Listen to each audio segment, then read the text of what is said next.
Olá pessoal, tudo bem com vocês? Hoje então a nossa primeira aula, agora online, tá? E online não, à distância, né? Para começarmos então esse novo ciclo, eu vou fazer uma breve revisão de vocês, para vocês, dos temas que vão cair na nossa P1, tá? Que são basicamente esses temas aqui que eu elenquei para vocês. A definição de cultura, a definição de moral, a definição de lei, a distinção entre imoral e amoral, e depois dois autores fundamentais para compreender essa relação entre cultura e a criação de valores, tá? Que são Nietzsche e Freud. Então, pessoal, isso aqui é um tema da ética, uma área da filosofia que analisa a dinâmica dos valores, ou seja, como nós produzimos valores, como nós concebemos e mensuramos os valores. Ok? Então, a ética basicamente ela tem como objeto de análise estes valores. E agora nós vamos introduzir este tema basicamente compreendendo o que é moral. Tá? A moral é o conceito que vai nortear o tema dessa primeira prova e também da segunda prova. Então, tudo gira em torno do conceito de moral, porque a moral é uma espécie de reservatório de valores, beleza? Então, galera, antes de compreendermos o que é moral, nós temos que entendermos o que é cultura, porque antes de existir um conjunto de regras, de prescrições comportamentais, isto é a moral, existiu uma sociedade que começou a se organizar, mesmo sendo gregária, começou a criar algumas regras para o convívio social. Então, primeiro a cultura surge de maneira espontânea, determinando a identidade de um certo grupo de pessoas, de uma comunidade. Uma vez que essas regras elas começam a passar de geração para geração, elas começam a vigorar para mais do que aquele espaço onde essas leis começaram a surgir como uma necessidade, agora ela se torna uma espécie de signo, de símbolo que é transportado para as próximas gerações, daí então nós temos moral. Tá? Então pode existir uma cultura que ela não tenha necessidade de formalizar essas regras, portanto ela vai se manter ali de maneira efêmera e assim que os seus membros não existirem mais, não vão existir mais aqueles valores. Isto é em termos de cultura. Tá? Por isso que a moral ela vai servir como um mecanismo de manutenção de uma identidade cultural. Ou seja, existe uma necessidade de manter certos valores para mais gerações. Daí eu vou sistematizar isso num conjunto de hábitos. E esses hábitos eles vão ser introjetados pelos indivíduos conforme eles estiverem em contato com esses valores. E como é que eles têm contato com esses valores? A partir das pessoas que vão ensinar estes procedimentos. E esses ensinamentos eles vêm via a própria cultura localizada. Por isso que cada cultura vai ter, por consequência, um conjunto de valores que será específico. Mesmo que eles estejam atrelados a um grupo maior de valores, como é o caso de uma civilização. Nós temos duas grandes civilizações na história das sociedades. A primeira delas é a civilização ocidental, porque foi a primeira a ser reconhecida como tal, e para fazer um paralelo do que é a civilização ocidental, existe a civilização oriental, que basicamente é tudo aquilo que não é a civilização ocidental, para nós entendermos bem simples o que é essa ideia de civilização. A civilização ela é então tudo aquilo que vai ser a base de diversas culturas. Tá? Então, por exemplo, a civilização cristã, quando nós falamos da civilização cristã, ou seja, ela dá um arcabouço, uma base para que outras culturas se desenvolvam. Por isso que nós, enquanto uma cultura que ela foi colonizada por europeus, basicamente nós temos como base, como fundamento civilizacional, o cristianismo. Por isso que nós carregamos alguns traços do cristianismo como sentimento de culpa, alguns hábitos que vêm lá do cristianismo primitivo e assim por diante. Tá? Então, a civilização é um conjunto de princípios morais que servirá como fundamento para a formação de outras culturas que serão derivadas desse processo civilizacional, tá? Ou civilizatório. Já as leis, elas vão tentar reforçar ainda mais a moral. Então vejam, Nós temos a cultura, que ela surge de maneira espontânea, nós temos a moral, que é a formalização disso, e nós temos a lei, que daí sim, ela trabalha como um mecanismo coercitivo. O que é isso? Basicamente se você não agir em conformidade com aquele valor moral, você terá uma punição. Tá? Então a lei ela serve ainda mais como um reforço moral. Se a cultura ela é dinâmica, a moral responde à cultura, a lei também respeitará a dinâmica da moral. Portanto, a lei também é relativa, ela também pode mudar de lugar para lugar. Tá? Porque não existe uma única cultura. Existem várias culturas, portanto, existirão muitas morais e existirão muitas leis. Porque não é possível você conceber uma lei sem um vínculo com aqueles valores que são aceitos em uma determinada comunidade. Por exemplo, aqui, nosso contexto de uma sociedade influenciada pela Europa, portanto, uma sociedade, uma cultura ocidental, nós não temos o costume de castigar pessoas que, por exemplo, roubaram, castigar com pena física, né? Você apenas vai encarcerar essas pessoas em casos muito graves.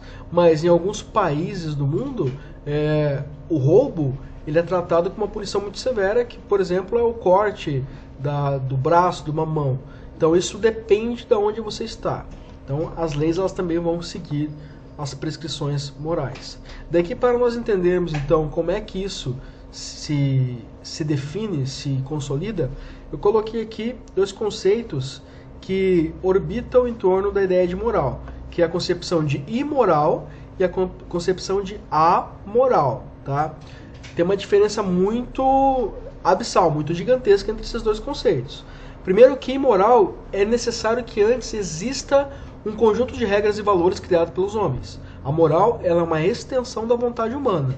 Outros animais não criam moral porque eles não têm racionalidade. E a moral é um produto da nossa racionalidade. Portanto, ser imoral é você não agir em conformidade com aquelas regras expressas em um contexto específico. Então, por exemplo, se eu, com os meus valores, for para um outro país com valores totalmente diferentes, possivelmente certas atitudes que eu tenha, comportamentos que eu tenho como normais, possam ser encarados como imorais em um outro contexto. Tá? Ou seja, a ideia de imoral vem do embate de diferentes morais, portanto, diferentes culturas, que vão entrar em conflito em determinados contextos. Já a ideia de amoral pressupõe a ausência de regras. Portanto, a natureza ela é amoral, porque construir moral depende de uma construção social. Tá? A natureza ela não tem uma prescrição moral. Então aqui o prefixo a ele indica negação, então a negação da moral. A natureza em si ela é amoral. Lembrem que nós vimos um exemplo na apostila de vocês que falava do vulcão. O vulcão ele não é bom nem mal, ele é neutro. Então a natureza em si ela é neutra, portanto ela é amoral. Ela não é guiada por prescrições de valor. Tá? Mas vocês podem perguntar, mas professor, então Deus criou o universo, portanto os valores da Bíblia eles valem para entendermos que a natureza também tem moral? Não, porque toda essa prescrição de valores, ela depende de homens que se organizam e eles podem até dizer que essas leis, essas regras, vêm de uma inteligência externa, uma inteligência maior. Porém, ela só vai valer, só vai ter vigência a partir do momento que eu tiver pessoas que dependem dessas regras. Portanto, não adianta nada eu ter uma inteligência artificial que cria regras se não existirem pessoas. Então, o denominador comum dessa equação não é se é religioso ou se não é. O denominador comum é o fato de existirem pessoas que criaram essas leis por alguma necessidade. Então eu não posso falar que na floresta existem, na floresta eu digo numa selva inóspita, sem a presença de homens, que exista ali moral, porque não existem pessoas. A partir do momento que nós tivermos algumas pessoas nesse lugar convivendo e eles precisarem de regras, aí eu posso dizer sim que naquele ambiente existem regras, valores, portanto, uma moral. Tá? Daqui, pessoal, para entendermos um pouco mais disso, vamos pegar de um filósofo muito importante do século XIX, o Nietzsche, Friedrich Nietzsche. Ele nasceu em 1844 e morreu em 1900. Então ele viveu ali praticamente um pouco mais de meio século. E ele foi um estudioso da moral. Ele estudava filologia, que era uma espécie de linguista da época, não existe mais essa nomenclatura, mas ele estudava a morfologia, a mudança da linguagem. Portanto, ele entendia que a melhor forma de compreender como uma moral funciona é analisando a linguagem em torno desta moral. E ele faz uma análise muito interessante sobre o conceito de bem e de mal, compreendendo que, ora, este mal que nós reconhecemos hoje, que tem um fundamento cristão, em outro contexto, antes da ascensão do cristianismo, ele não tinha esse fundo metafísico, ou seja, de jogar uma culpa para além da vida, tá? Mal, lá no mundo grego, era basicamente ser inapto, ser incapaz de fazer alguma coisa. Com a inserção do mundo cristão, judaico-cristão, essa ideia de mal está associada a uma punição divina, a uma questão de caráter, como antes não existia. Então ele já mostra ali, de antemão, que o conceito de bem e mal depende do contexto específico onde este conceito se consolidou. Para quem esse conceito serve? Essa é a pergunta do Nietzsche. Outra coisa que ele vai mostrar também, que existe uma vontade intrínseca em toda a produção de sentido moral. O que isso significa? Que nós criamos valores para uma preservação física, ou seja, que ele vai chamar de patos, uma expressão patológica, física, algo que eu não posso evitar, que é físico. Por exemplo, a expressão de dor, ela é patológica, ela é patética, porque ela vai mostrar que você está sentindo dor independente de você querer esconder isso. É isso que Nietzsche está dizendo. Nós temos uma necessidade de criarmos valores que ela é física, ela é anterior à razão. Tá? Então nós somos motivados a criar valores porque nós temos uma vontade de preservar certas questões de integridade simbólica, física, que são importantes para um determinado contexto. Tá? Então a moral, trocando em miúdos aqui para o Nietzsche, é uma expressão das nossas características físicas mais básicas e mais racionais, que são traduzidas por meio de valores morais. Tá? Um exemplo disso é a ideia de que o Nietzsche traz de que algumas religiões elas vão promover uma autopunição, um autoflagelo. Tá? Por quê? Porque uma forma de você entender que esse valor ele é substancial, ele é primitivo, é você associando a punição a uma dor física. Então, quando você associa um valor como o pecado à dor física, você está transmutando uma coisa abstrata em uma coisa física, que na verdade é a essência dela mesma. Tá? Então, quem mais vai levar isso adiante é o Sigmund Freud, que nós já falamos lá em aula, que ele era um médico que começou a identificar algumas características físicas em alguns pacientes que não poderiam serem diagnosticadas com instrumentos médicos da época. Então ele começou a buscar entender como, em alguns casos, o mal psíquico, a mente poderia influenciar no corpo. Daí ele começou a entender que alguns desarranjos, algumas incapacidades de adaptação ambiental poderiam produzir mal-estar físico. Então ele vai inaugurar aqui a psicologia, ou mais precisamente dizendo, a psicanálise, porque ele vai começar a compreender que existem camadas dentro dessa psique, e boa parte dessas camadas estão vinculadas, assim como Nietzsche falava, com o nosso corpo. Então aqui, galera, eu coloquei um diagrama aqui para nós entendermos como o Freud entendia essa complexidade da mente humana. Vocês estão vendo aqui que tem dois círculos, 3 partes, né? E cada 1/3 deste desenho aqui representa o grau de influência sobre a nossa psique, sobre a nossa mente. Vejam que o superego, algo que eu já expliquei para vocês, né, que representam os valores, ele tem uma dimensão muito importante na nossa identidade. Essa faixa que corta aqui o círculo representa aquilo que é consciente, estando acima, e aquilo que é inconsciente, estando abaixo. Vejam que eu tenho boa parte dos valores não submersos, eles estão aqui na superfície. Então eu consigo identificar em algum grau como a sociedade me influencia. A mesma coisa com o ego, eu tenho boa parte daquilo que influencia quem eu sou, as minhas vontades, o que eu gosto, o que eu não gosto, muito presentes na superfície, mesmo tendo uma parte daquilo que sou eu aqui no subconsciente.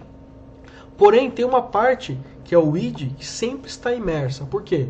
Porque ela representa aqui para o Freud os nossos desejos, vontades, associados a uma expressão física originária. Então, aqui, nossas emoções primárias. tá?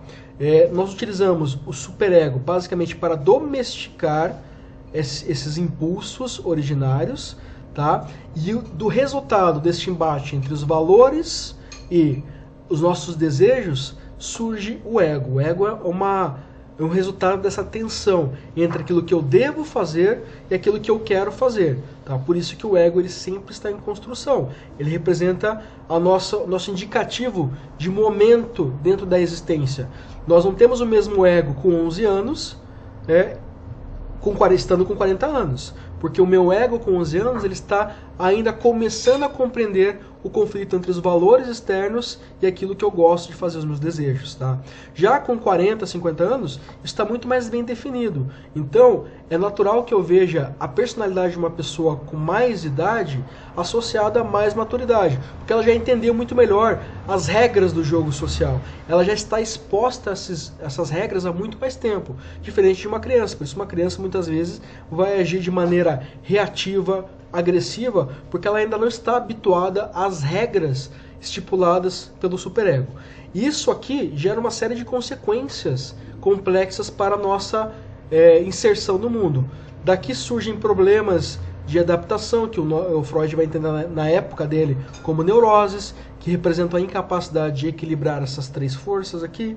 Tá? Ele vai identificar também a existência de alter egos, egos artificiais, que surgem como uma espécie de vazão na incapacidade de equilibrar essas três forças. Então, por exemplo, hoje nós temos a internet, que ela permite você criar alter egos, você criar avatares. Esses avatares eles estão desconectados da realidade, mas eles servem, de certa forma, como um alívio para você esquecer que o mundo real ele depende dessa luta constante entre os valores de uma sociedade e os desejos primários que estão ali no âmago do seu ser. Tá? Portanto, essa ideia de superego ela também deve ser relacionada à questão de moral. Se eu faço parte de uma sociedade como a nossa, que vem lá de uma extensão ocidental, os meus valores eles vão determinar o superego de uma forma. Se eu estiver num contexto oriental, o meu superego ele também vai se portar de outra forma. Então, basicamente, aquilo que nós chamamos de moral está representado aqui pelo Freud na ideia do superego. Tá? Então, nós, indivíduos, somos o resultado dos valores, representados pelo superego, do lado animalesco que nós somos e da construção da nossa psique, traduzida no nosso ego. Então, galera, acho que é isso a princípio. Lembrem aqui dessa distinção fundamental entre cultura, moral e lei. E também aqui a ideia de imoral e amoral. Ainda para esta prova, eu só vou querer esses conceitos. Para a próxima prova, eu vou dar continuidade naquilo que nós já começamos a trabalhar em aula, que são aquelas diferenças jurídicas fundamentais entre prescrições legais. Então, a parte de lei mesmo, entender como a lei se encaixa nessa definição de cultura, eu só vou pedir para a segunda prova. A princípio, eu quero que vocês foquem na ideia de cultura e de moral e nos conceitos apresentados por Nietzsche e por Freud. Tudo isso aqui já tem no caderno de vocês, tá? E também a parte que explica sobre a amoralidade e a relação com moral e valores, vocês podem encontrar na apostila de vocês, beleza? Então, pessoal, espero que vocês estejam bem, não deixem de estudar. Até mais, até o próximo vídeo, até a próxima aula.